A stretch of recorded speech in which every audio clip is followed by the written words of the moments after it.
بسم اللہ الرحمن الرحیم۔ السلام علیکم، میں ہوں سلمان حیدر۔ دعا ہے پروردگار سے کہ اس نے آپ کو اور آپ کے اہل خانہ کو اپنی حفظ و امان میں رکھا ہوا ہو۔ پاکستان تحریک انصاف نے اپنی تحریک کو سڑکوں پہ لانے کا فیصلہ کیا، اور اس بار تحریک کی جو قیادت کرے گا اس کو روکنا اتنا آسان نہیں ہے، کیونکہ اس کے پاس اتنا بڑا آئینی عہدہ ہے کہ اس کو اتنا آسان نہیں ہوگا۔ اس کے اوپر ایف آئی آر دینا، اس کے اوپر دفعہ 144 لگانا، نہیں، یہ اتنا ممکن نہیں ہوگا۔ یہ اس کا دعویٰ بھی ہے۔ جی ہاں، اس وقت آج کی پوزیشن میں کیا ڈپٹی وزیر اعظم اسحاق ڈار صاحب، ان کا عہدہ آج جائے گا؟ کم از کم سٹے ہو جائے گا ان کے عہدے پر؟ آج اسلام آباد ہائی کورٹ بہت تگڑا چل رہا ہے اور ادھر اس کی سماعت ہے، اس کی کچھ ڈیٹیلز بتانی ہیں۔ آج اسلام آباد ہائی کورٹ ہی کی بات ہو تو کئی لاوے بھی پھٹنے کا پلان ہے، اس کی بھی کچھ تفصیل آپ کے ساتھ شیئر کریں۔ مریم نواز صاحبہ کے تخت کو جی ہاں پہلی دھمکی لگی ہے، بلکہ پہلی دھمک لگی ہے، اس کی ڈیٹیل بھی آپ کے سامنے رکھتا ہوں۔ ویری مچ انفارمیٹیو، میرے اور آپ کے ریلیشن کے ساتھ کہ ہم نے کس طریقے سے رپورٹنگ کرنی ہے، آپ تک کون سی خبریں پہنچانی ہیں۔ خیر، میں اپنی ایتھینٹسٹی پر ہمیشہ سے قائم ہوں، اس کی ڈیٹیل آپ کے ساتھ شیئر کرنی ہے کہ کیا ہونے جا رہا ہے۔ تو تفصیل میں جانے سے پہلے ریکویسٹ کہ چینل دیکھیں تو چینل سبسکرائب کر دیں تاکہ میرا اور آپ کا رابطہ رہے۔ پاکستان تحریک انصاف کے متعلق میں نے کو بتایا کہ اب یہ اپنی عوامی تحریک کو مزید تیز کرنے جا رہی ہے۔ آپ کو پتہ ہے علی امین گنڈا پور وزیر اعلیٰ کے پی کے ہیں، اور انہوں نے کہا تھا کہ میں ملک بھر میں ورکرز کنونشن کروں گا، جلسے کروں گا، دیکھتا ہوں کسی کی مجال ہے کہ مجھے پنجاب میں روکے، مجھے کے پی کے میں روکے، مجھے سندھ میں روکے، اور جس نے مجھے روکا تو پھر میں اس کو خود ہی نہیں بٹ لوں گا۔ اور یہاں تک بھی کہتے تھے جس نے مجھے روکا تو پھر اس کا صوبے میں آنا میں دیکھ لوں گا۔ یہی تمام چیزیں انہوں نے کہی تھی نا، کیونکہ کئی ایف آئی آروں میں کے پی کے اندر بھی ایف آئی آر ہے، اس میں مریم نواز صاحبہ تک کا بھی نام ہے۔ تو ایسی بہت سی چیزیں ہیں۔ تو علی امین گنڈا پور صاحب نے کہا تھا دیکھتا ہوں مجھے جلسہ کرنے سے کون روکتا ہے۔ تو اس بنا پر اس دعوے کی روشنی میں 8 جون، جی ہاں 8 جون کو پاکستان تحریک انصاف نے اسلام آباد میں کنونشن کا اور جلسے کا اعلان کیا ہے۔ پاکستان تحریک انصاف نے 8 جون کو، اور خاص بات یہ ہے کہ اس کنونشن کو جو لیڈ کریں گے وہ علی امین گنڈا پور صاحب کریں گے، وزیر اعلیٰ کے پی کے۔ جی ہاں، وہ خود اس کے اندر موجود ہوں گے۔ اور کنونشن کو میں نے آپ کو بتایا روکنا اتنا آسان نہیں ہوگا، کسی صوبے کے وزیر اعلیٰ کو کوئی کنونشن کرنا کسی صوبے میں، جی ہاں یہ اتنا ممکن نہیں ہوگا، اس کو روکنا اتنا ممکن نہیں ہوگا، وہ بھی اسلام آباد میں جو کیپٹل ہے سب کا۔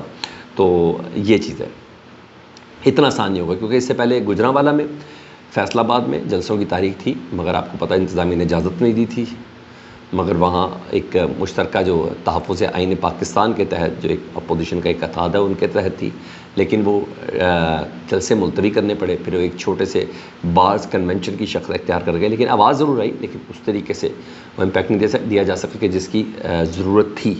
تو اب 8 جون ہے، دیکھیں کیا ہوتا ہے۔ تاریخ کینسل تو نہیں ہوتی، مجھے نہیں لگتا یہ تاریخ کینسل ہوگی، لیکن بہرحال اس کا باضابطہ طور پر اعلان کر دیا گیا ہے۔ دوسرا، آج کا دن بہت عام ہے، آج کے کیسز بہت عام ہیں۔ اسلام آباد ہائی کورٹ کی حد تک بات کروں تو وہ اسلام آباد ہائی کورٹ بذات خود بہت اہمیت اختیار کر گیا ہے، بہت زیادہ اہمیت اختیار کر گیا، بلکہ ٹاک آف دی ٹاؤن ہے نا، اور اس پر اس نے اپنے معاملات میں بڑی جگہ بنا لی ہے اسلام آباد ہائی کورٹ نے، اور یوں کہہ کہ مرکز نگاہ ہے۔ ایسا ہی نہیں نا کہ ادھر جسٹس محسن اختر کیانی نے ریمارکس دیے تو ساتھ ہی پریس کانفرنسز شروع ہو گئیں پاکستان کے وزیر قانون کی، اور پھر مشیر رائے سیاسی امور رانا ثناء اللہ صاحب پروگراموں میں آ کے بولنا شروع ہو گئے۔ یہ کافی سوئچ آن آف والی چیزیں تھیں۔ اور پھر فیصل واڈا صاحب نے پھر میں اس کو عزت دار کہوں گا جو میری نظر میں عزت اور اطر من اللہ کہہ کے گفتگو کی، اور پھر جس طریقے سے انہوں نے کام شروع کر دیا تو چیزیں غیر معمولی ہوئی۔ یہ تمام کی تمام کا مرکز نگاہ جو ہے نا وہ اسلام آباد ہائی کورٹ ہے۔ آج اسلام آباد ہائی کورٹ میں بہت سے کیسز ایسے ہیں جس کو دیکھنا ہے۔ سب سے بڑا کیس اسحاق ڈار صاحب کا ہے جی، اور ان کو ڈپٹی وزیر اعظم کا جو عہدہ ہے اس کو شیر افضل مروت صاحب نے چیلنج کیا اسلام آباد ہائی کورٹ میں، اور چیف جسٹس عامر فاروق صاحب اس کی سماعت کر رہے ہیں۔ سماعت اس لیے کی جا رہی ہے کہ یہ قابل سماعت ہونا ہے، اس کی کریڈیبلٹی ہے اس درخواست کی۔ تو کیونکہ شیر افضل مروت صاحب کا کہنا ہے کہ آئین خاموش ہے، ہمارے آئین میں اس طرح کے کسی عہدے کی کوئی گنجائش نہیں ہے۔ ایک شخص پہلے ہی وزیر خزانہ تو پھر اس کو نائب وزیر اعظم بنا کے کیا کرنا ہے، ٹھیک ہے، اور وہ اس نائب وزیر اعظم کے عہدے پر کون کون سی مراد لے رہے، ذرا اس کی تفصیلات سے بھی آگاہ کریں۔ تو یہ سوال کھڑا کیا شیر افضل مروت صاحب نے، جس کا جواب آج اسلام آباد ہائی کورٹ میں جس کی تشریح ہوئی ہے۔ دوسرا بڑا کیس ہے عمران خان صاحب کی مبینہ بیٹی ٹیریان وائٹ کا، جی ہاں یہ بھی کیس اپنے تئیں میں بڑا منفرد ہے۔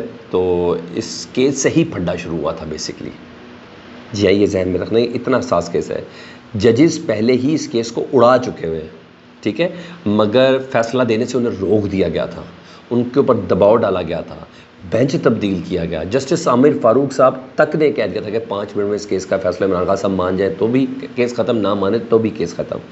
مگر بہت کچھ ہوا اس کیس میں.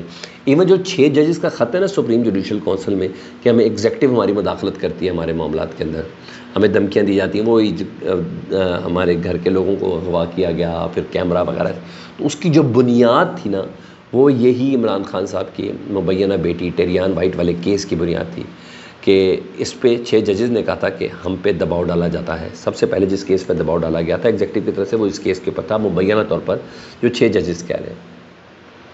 تو بہرحال اب بینچ تبدیل کر دیا گیا. اب بہت کچھ ایسا ہوا اور اب دوبارہ یہ بینچ بنا اور اس کیس میں ججز وہی ہیں جنہوں نے خط لکھا دباؤ کے حوالے سے. تو ہر لحاظ سے بڑا انٹرسٹنگ ہو گیا یہ کیس. یعنی وہ کہہ لیں اسلام آباد ہائی کورٹ کے ہم خیال ججز اس کیس کی آج سماعت کریں گے. دیکھیں اس کیس میں کیا ہوتا ہے، آبزرویشن بڑا میٹر کرے گی. کیا ججز دباؤ سے متعلق ماضی میں وہ بتائیں گے کیونکہ ان میں وہ ججز شامل ہیں. اس وقت کی بات کچھ اور تھی اور اب کی بات کچھ اور ہے. تو ہر لحاظ سے بہت سے لوگوں کے لیے مرکز نگاہ یہ کیس ہے جو آج سماعت کے لیے منظور ہوا ہے. ادھر ایک اور عام کیس جو میرے اور آپ کے ریلیشن اور میرے روز آپ سے بات کرتے ہیں اس سے بہت ریلیٹڈ ہے، کیونکہ ہم بھی ایک میڈیم کے ضرور ہیں. ہم ایک پروگرام ضرور میں میڈیا سے کرتا ہوں، پبلک نیوز سے کرتا ہوں 8 بجے فرائیڈے سیٹرڈے سنڈے، اور ایک یہ آپ کے ساتھ روز بھی میری بات ہو رہی ہوتی ہے تھرو سوشل میڈیا. پیکا کی طرح نا پنجاب حکومت نے مطلب یعنی مریم نواز صاحبہ نے اپنا قانون بنا دیا. ٹھیک ہے، حد تک کہ عزت بل 2024 کا اس کو نام دیا گیا، اس کو منظور کر لیا گیا. مطلب وہ لوگ تنقید کرنے والے جو لوگ تھے نا ان کے لیے یہ قانون بنایا. اس قانون کے تحت اس کا اطلاق جو ہے الیکٹرانک میڈیا پہ ہوگا، پرنٹ میڈیا پہ ہوگا، سوشل میڈیا پہ ہوگا، یعنی ٹک ٹاک، فیس بک، یوٹیوب، ان سب کے اوپر ہوگا، ٹویٹر وغیرہ، ایکس جسے کہتے ہیں. ٹھیک ہے، اور کردار کشی، جی ہاں، اس پہ بہت زیادہ فوکس کیا گیا ہے. خاص طور پر شخصیات کو فوکس کیا گیا ہے. ٹھیک ہے، اداروں کے حوالے سے جو مرضی بات کریں، شخصیات پہ آپ نے بات نہیں کرنی، یہ فوکس کیا گیا ہوا. اور اب آپ کسی وزیر پر کھل کر تنقید نہیں کر سکتے سر، ورنہ ہتک عزت کا معاملہ بن جائے گا جی. اور وزراء کو پروٹیکشن آپ ایک قسم کی دے دی گئی ہے پنجاب حکومت کی طرف سے. اگر صحافی ان کی کرپشن کی کہانی لے کے آ رہا ہے، یعنی کوئی 10-15% یا 20% یا 100 میں 60% کے ثبوتوں کے ساتھ کہ باقی کام تو انکوائری کو ہی کرنا ہے نا، اگر اس نے کوئی بریکنگ ماری ہے تو جناب اس کے اوپر ایک قدغن لگ گئی ہے. اس کے اوپر یہ حد تک عزت بل 2024 اس کے اوپر لاگو ہوگا. اور ان کیسز کو سننے کے لیے ٹریبیونلز بھی بنا دیے جائیں گے نیکسٹ مرحلے میں جی، جو 180 دنوں میں فیصلہ سنا دیں گے حد تک عزت کا. 180 دنوں میں، یعنی 4 مہینے کہیں گے نا آپ اس کو. اور انٹرسٹنگ چیز یہ ہے کہ آئینی عہدوں پر جو رہنے والے شخص ہیں، یعنی گورنر، وزیر اعلیٰ وغیرہ، ان عہدوں کے اوپر اگر کسی نے الزام لگایا تو ان کے کیس ہائی کورٹ سنے گی. مطلب گورنر سی ایم کے کیس اب ہائی کورٹ سنے گی. تو یہ چیزیں ہاں، مگر پنجاب کے جتنے بھی صحافی ہیں، ایک صحافی، کسی ایک نے بھی اس بل کو سپورٹ نہیں کیا. گیلری سے بائیکاٹ کیا، اس بل کو مسترد کیا. تمام صحافی سراپا احتجاج، اور انہوں نے اس بل سے متعلق ملک گیر احتجاج کا اعلان کر دیا جی، اور کال دے دیا اس کی.